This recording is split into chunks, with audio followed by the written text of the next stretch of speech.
کیا منظر ہوگا کہ آرمی چیف فون کرے اور کہے کہ تھوڑا سا وقت ہے، استعفیٰ دے دو اور نکل جاؤ، اور آپ کو اپنے ہی ملک کی وزارت عظمیٰ چھوڑ کر بیرون ملک فرار ہونا پڑے۔ کیا منظر ہوگا کہ جب سرکاری املاک کے اوپر حملہ کیا جاتا ہو اور آپ جن کو غدار کہہ رہے ہیں وہ آپ کے ہی والد کا مجسمہ توڑ رہے ہیں۔ کیا منظر ہوگا کہ جب 3 دن پہلے تیسری جنگ عظیم شروع ہونے کی نوید سنائی جا رہی ہو اور 3 دن کے بعد مشرق وسطیٰ کا ایک ملک جو ہے اس کی حکومت کا تختہ پلٹ جائے۔ سوال یہ پیدا ہوتا ہے کہ کیا اس طرح کے احتجاج حکومت کے خاتمے کا سبب بن سکتے ہیں؟ کیا فوج کے ساتھ ایک پیج پر ہونے کا نعرہ لگانے اپنے ہی گلے پڑنے کا سبب بن سکتا ہے؟ عمران فیروز کا لکھا ہوا ہے، سکوت لب کو توڑ، رب نطق و لب کا نام لے، خطیب ممبر سنا سے جرت کلام لے، بہت ہوئی ادو سے اب حساب قتل عام لے، نخوں بہا قبول کر، جو لے تو انتقام لے، وہ انتقام کہ جس سے ہر ادو کے دل میں ہول اٹھے، وہ جس سے منجمد لہو بھی ایک پل میں کھول اٹھے، جو کھول اٹھے تو پھر لہو کی بوند بوند بول اٹھے، صدا اٹھے جو ہر نفس کو زلزلوں میں ڈھال دے، صدا وہ جس کی داد خود خدائے ذوالجلال دے، صدا وہ جس سے فکر حریت ہر ایک غلام لے، نخوں بہا طلب کرے، جو لے تو انتقام لے۔ میں یاسر رشید ہوں اور آپ میرا ویلاگ دیکھ رہے ہیں۔ ناظرین، آج کے ویلاگ میں ایک کہانی ہے، وہ کہانی جو ہر اس شخص کے لیے جو وزارت عظمیٰ کے اوپر براجمان ہے اس کے لیے ایک مثال ہے، اس کے لیے ایک وعید ہے، اس کے لیے ایک پیغام ہے، اس کے لیے ایک سبق ہے اور اس کے لیے لمحہ فکریہ ہے کہ جو یہ سوچے کہ اپوزیشن جماعتوں کو دبانا ہے دبا لو، جو یہ سوچے کہ میں حکومت میں آیا ہوں تو میرے پاس ہی عقل کل ہے، جو یہ سوچے کہ عوام کے اوپر ٹیکسز کی بھرمار کر دو، جو یہ سوچے کہ عوام کو بجلی کے بلوں کی مد میں اضافہ دیکھنے کو ملے، جو یہ سوچے کہ جو میرے منہ سے نکلے گا وہی بات صداقت ہوگی، تو اس کا تختہ کس طریقے سے الٹتا ہے۔ چھوٹی سی ایک تحریک شروع ہوتی ہے اور ملک گیر وہ کیسے اختیار کر جاتی ہے، وہ صورتحال دیکھنے کے لیے آپ کو پیغام کو سمجھنا ضروری ہے کہ جب لوگ احتجاج پہ اتر آئیں اور جب لوگ حاکموں کی حاکمیت کو نہ مانیں، جب لوگ یہ کہیں کہ خلق خدا کا ہی نعرہ نکارہ خدا ثابت ہوتا ہے، تو پھر یہ سوچنا چاہیے کہ کیا ہو رہا ہے۔ ملک میں لوگ سڑکوں کے اوپر موجود ہوتے ہیں، پولیس، قانون نافذ کرنے والے ادارے، فوج، پیراملٹری فورسز ان کے سامنے ہوتی ہیں، جھڑپیں ہوتی ہیں، سینکڑوں ہلاکتیں ہوتی ہیں، لوگوں کے حکومت سے ناروا سلوک کے اوپر لوگ نفرت انگیز رویہ اختیار کر جاتے ہیں،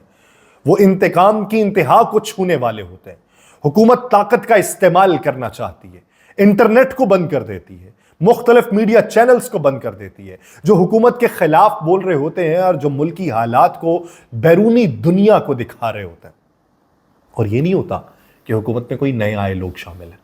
یہ نہیں ہوتا کہ حکومت میں نا تجربہ کار لوگ شامل ہیں۔ حکومت میں جو لوگ بیٹھے ہوئے ہیں انہوں نے دہائی سے زیادہ حکومت کی ہے، حکومت میں جو لوگ بیٹھے ہوئے ہیں ان کے اوپر کرپشن کے الزامات بھی ہیں لیکن اس کے باوجود بھی ان کے پاؤں جمے ہوئے ہیں، حکومت کے اندر جو لوگ بیٹھے ہوئے ہیں ان کے قریبی رفقا کے بارے میں بہت سی باتیں ہوئی ہیں، حکومت میں جو لوگ بیٹھے ہوئے ہیں،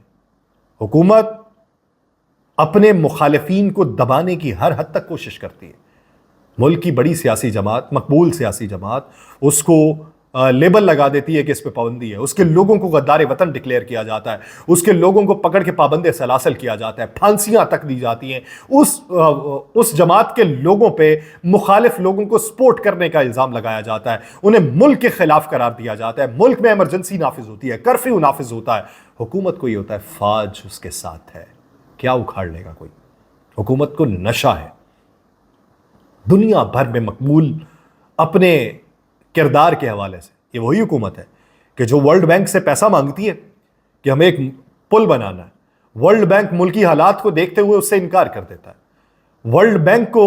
وہ پیغام دینا چاہتی ہے، پیسہ خود اکٹھا کرتی ہے، پیسہ اکٹھا کرتی ہے، پل بناتی ہے، اور جب کسی ایک بڑے سمٹ میں دنیا بھر کے جو سربراہان مملکت ہیں وہ اکٹھے ہوئے ہوتے ہیں تو وہاں پہ وہ وزیر اعظم جو ہے اس ملک کا، وہ آگے بڑھ کے ورلڈ بینک کے صدر کو اسی پل کی تصویر کو بطور تحفہ پیش کرتی ہے۔ پیغام کیا ہوتا ہے کہ تمہارے سر پہ نہیں کھڑے، اپنے سر پہ بھی کھڑے ہو جائیں گے۔ ملک میں حالات اتنے بھی برے نہیں جتنے پاکستان کے اندر، لیکن یہ پاکستان کا 53 برس قبل کاٹ کر علیحدہ کر دیا جانے والا بازو ہے، جہاں پہ گزشتہ 1 مہینے سے پرتشدد احتجاج تھا، اور آج شیخ حسینہ واجد کو اپنا ملک چھوڑ کے انڈیا جانا پڑ گیا اپنے عہدے سے استعفیٰ دے کے۔ معاملہ کیا تھا؟ سرکاری نوکریوں کا کوٹا سسٹم تھا، اس کے خلاف تحریک اٹھی، 300 افراد مارے گئے، یعنی یہ سرخ انقلاب کہا جائے گا بنگلہ دیش کی تاریخ پہ۔ شیخ حسینہ کے استعفے کے بعد ملک کے آرمی چیف آئے، خطاب کیا، اور انہوں نے یہ نہیں کہا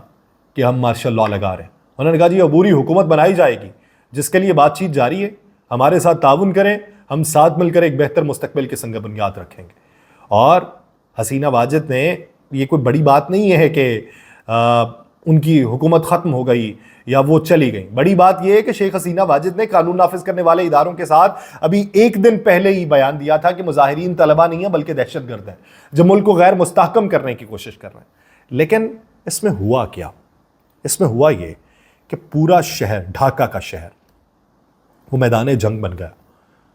دارالحکومت ڈھاکہ۔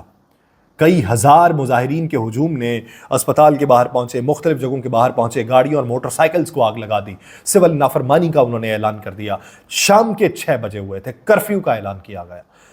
وہاں پر میڈیا رپورٹس کے اندر یہ بتایا جانے لگا کہ کرفیو غیر معینہ مدت تک رہے گا۔ وہاں بیچ میں ہوا کیا؟ ہوا یہ کہ وہاں پر سابق جو فوجی سربراہ تھے وہ آئے، انہوں نے آ کے وہاں پہ پریس کانفرنس کی، اور انہوں نے کہا جی ملک کو اس نہج تک نہیں لے کے جانا چاہیے، فوجیں واپس چلی جائیں، عوام کے سامنے نہ کھڑی ہوں، فوج کو عوام کے سامنے نہیں آنا چاہیے۔ سابق آرمی آفیسرز جو تھے وہ اکٹھے ہوئے، وہ آئے اور انہوں نے اس مظاہرے کو سپورٹ کرنا شروع کر دیا۔ انہوں نے کہا کہ ملک کے اندر اس طرح کے حالات جو ہیں وہ قابل قبول نہیں ہیں۔ ڈھاکہ میں اس صورتحال کے بعد موبائل فونز اور انٹرنیٹ کی سہولت کو معطل کر دیا۔ انٹرنیٹ کی سہولت معطل کرنے والی کمپنی سے پوچھا گیا کہ بھائی جان کیوں بند کی، تو انہوں نے جواب دیا کہ ہمیں احکامات موصول ہوئے تھے حکومت کی جانب سے، اس لیے ہم نے سروسز کو معطل کر دیا۔ اتوار سے شروع ہونے والی، یعنی کل کے دن سے، ملک گیر ایک سول نافرمانی کی نئی تحریک شروع ہو گئی۔ شہریوں پر زور دیا گیا کہ وہ ٹیکس یا کوئی بل ادا نہ کریں۔ طلباء کی جانب سے تمام فیکٹریز اور پبلک ٹرانسپورٹ کو بند کرنے کا مطالبہ کر دیا گیا۔ اپنی حکومت نے طلباء تنظیم کو میدان میں اتارا کہ اترو اور ان کو کاؤنٹر کرو۔ وہ اتری تو 9 مطالبات رکھ دیے گئے طلباء کی جانب سے۔ ہمارے گرفتار لوگ رہا کیے جائیں، ہمارے خلاف کوئی انتقامی کارروائی نہ کی جائے،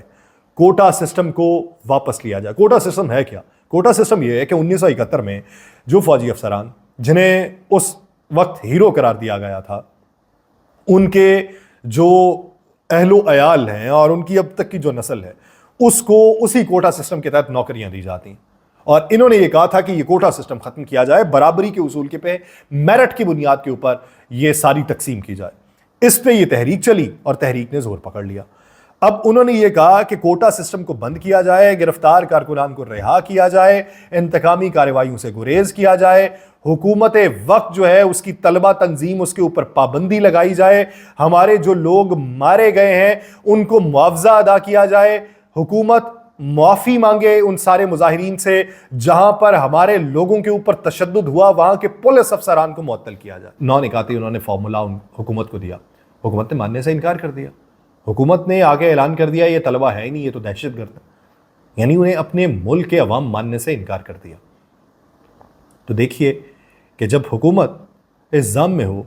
کہ وہ عوام کی نبض کے اوپر ہاتھ نہ رکھ سکے۔